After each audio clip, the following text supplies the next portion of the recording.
আসসালামু আলাইকুম বন্ধুরা, আশা করি ভালোই আছেন। আমিও ভালো আছি। আজকে আমি আপনাদের মাঝে নিয়ে এসেছি নতুন একটা রেসিপি।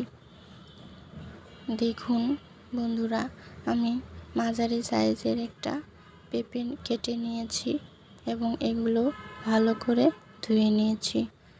ধুয়ে নেওয়ার পর এগুলোতে আমি একটু লবণ দিয়ে মেখে 10 থেকে 15 মিনিটের মতো রেখে দিয়েছি, যাতে পেঁপের কষটা কেটে যায়।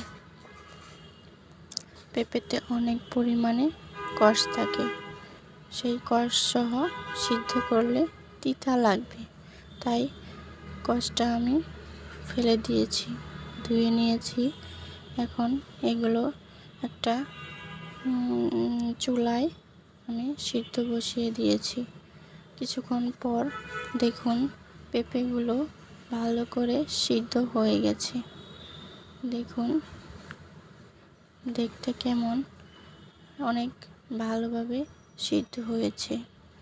এগুলো এখন আমি রেখে দিচ্ছি। আমি আগে থেকেই 2টা পেঁয়াজ কুচিয়ে নিয়েছি, 1 চামচ সরিষা এবং কয়েকটা শুকনো মরিচ ভেজে নিয়েছি। তেলে ভেজে নেওয়ার পর দেখুন এগুলো আমি স্বাদ মতো লবণ দিয়ে এগুলো পিষে নেব। দেখুন পিষে নেওয়ার পর আমি একে একে সেই দেখুন ভালো করে পিষে নিয়ে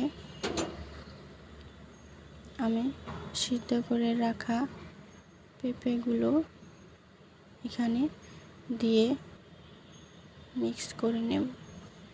দেখুন মরিচগুলো পিষানো হয়ে গেছে, অনেক সুন্দর হয়েছে।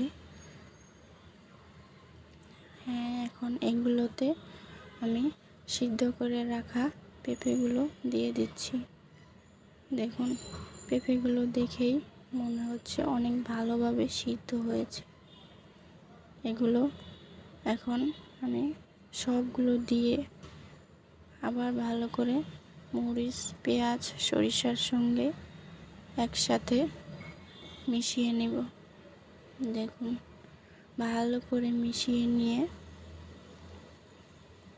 সবগুলো ভালো করে মিশিয়ে নিয়ে একটা বাটিতে পরিবেশন করছি। দেখুন দেখতে কেমন, একবার এভাবে বানিয়ে দেখুন, খেতে অনেক মজা। যে খেতে চায় না সেও খেতে চাইবে এক থাল ভাত।